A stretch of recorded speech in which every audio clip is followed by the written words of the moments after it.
Hello friends, Shri गणेशाय नमः। आप सभी का हमारी यूट्यूब चैनल पे हार्दिक स्वागत है। जय झूलेलाल। अॼु मां तव्हांखे महालक्ष्मीअ जे सॻिड़े जी कथा ऐं पूजा विधीअ जे बारे में ॿुधाईंदसि। असल वॾी कथा श्री महालक्ष्मीअ जी कथा इन प्रकार है। उज्जैन शहर में हिकु न्यायकारी ऐं धर्मात्मा राजा थी गुज़रियो आहे, जंहिंजो नालो मंगलीक हो। हिन जे राज में शींहं ऐं बकरी गॾु चरंदा हुआ। प्रजा हिन मां ॾाढो ख़ुशि हुई। हिकु ॾींहुं राजा शिकार कंदे कंदे हिकु जंगल में वञी निकितो।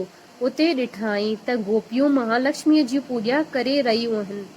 पूॼा पूरी थी त हिकु गोपीअ राजा खे अची सॻिड़ो ॾिनो ऐं व्रत जी विधि ॿुधाई, जेका हीअं तरह हुई। वॾे महीने में साईं अठीअ तिथीअ ते महालक्ष्मीअ जो व्रत रखी पूॼा कजे। हैड रंग जे कचे सूट जूं 16 तंदियूं वटे 16 गंढियूं ॾेई सॻिड़ो ॿधजे। वरी ऊंदाइन में अठीअ तिथीअ ते व्रत रखी पूजन करे उहो सॻिड़ो छोड़जे। राजा सॻिड़ो वठी पंहिंजी स्त्रीअ चंद्रावतीअ खे ॾिनो ऐं व्रत जी महिमा ॿुधाए पाण दरबार हली वियो। पुठियां संदसि स्त्रीअ अपमान विच उहो सॻिड़ो खणी फिटो कयो, जंहिं करे उनखे ॾाढो दुख ॾिसणो पियो। हिकु ॾींहं जी ॻाल्हि आहे त राजा ऐं राणी जीअं प्रभात वेले उथिया त दरीअ खां राजा जी नज़र परे खां ईंदड़ कंहिं इंसान ते वञी पई। पक करण लाइ हिन राणीअ खां पुछियो, पर राणीअ खेसि चयो त परियां हिरण अची रहियो आहे।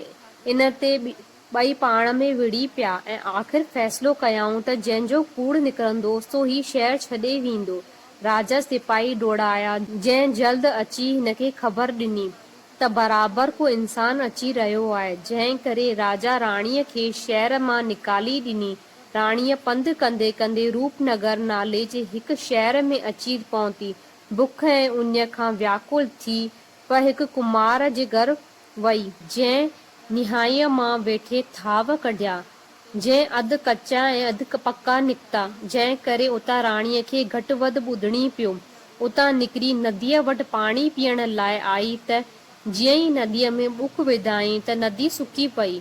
हीअं निराश थी हिकु बाग़ मां आई ऐं जीअं ई फल फूल पटण लाइ हथ विधाई तीअं ई बाग़ सुकी वियो, जंहिं करे मालीअ खेसि उतां बि कढी छॾियईंसि। राणी उतां थी हिकु जोगीअ जी कुटिया में आई, जो जोगी हिकु ॾींहुं भीख पिनंदो हो ऐं 12 महीना वेही खाईंदो हो, पर अॼु खेसि किथां बि भीख कान मिली हुई, जंहिं करे राणीअ मां कसर कढण लॻो। राणीअ खेसि पंहिंजी दुख दास्तान ॿुधाईंसि, जंहिं करे जोगीअ खे दया आई ऐं खेसि पाण वटि रहायाईंसि। जोगीअ जी सेवा कंदे कंदे राणीअ खे जरे घटि 12 महीना अची थिया। नेठि महालक्ष्मीअ जे व्रत जो महीनो आयो।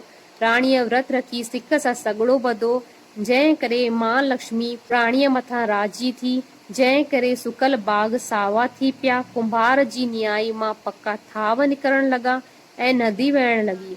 सभिनि जॾहिं इहा हालत ॾिठी त राणीअ खां अची माफ़ी वरिताई। उन ॾींहुं राजा मंगलिक शिकार कंदो अची उन जोगीअ जी कुटिया में पहुतो।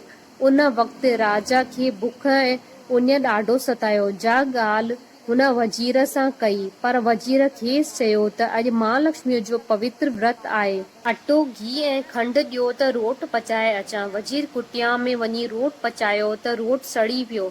उन ते राणीअ खां खिल निकिरी वई ऐं वज़ीर खे चयाईं त राजा खां अटो खंडु ऐं घी वठी अचु त आऊं पचाए ॾियईं। वज़ीर ईअं ई कयो ऐं राणीअ रोट पचाए ॾिनो त जो रोट राजा खाधो। रोट अहिड़ो त स्वादिष्ट हो जो ॻाल्हि ई करण जी कान्हे। राजा वज़ीर खां उन बाबति पुछियो, जंहिं समूरी ॻाल्हि करे ॿुधाई। राजा कुटिया अंदरि गिड़ियो ऐं पंहिंजी स्त्री चंद्रावती खे ॾिसी ॾाढो ख़ुशि थियो ऐं जोगीअ खां मोकिलाए राणीअ खे पाण सां गॾु वठी रवानो थियो। जेको बि प्रेमी महालक्ष्मीअ जो व्रत रखी कथा कंदो या ॿुधंदो आहे, उन जूं सभु मन जूं मुरादियूं पूरियूं थींदियूं आहिनि। बोलिए महालक्ष्मी माता की जय। आई होप तव्हांखे महालक्ष्मीअ जे व्रत जी कथा ऐं पूजा विधीअ जो वीडियो पसंदि आयो हूंदो त तव्हां इन वीडियो खे अधिक से अधिक लाइक एंड शेयर कजो, ताकि सभी भक्तनि खे इन वीडियो जो लाभ प्राप्त थी सघे।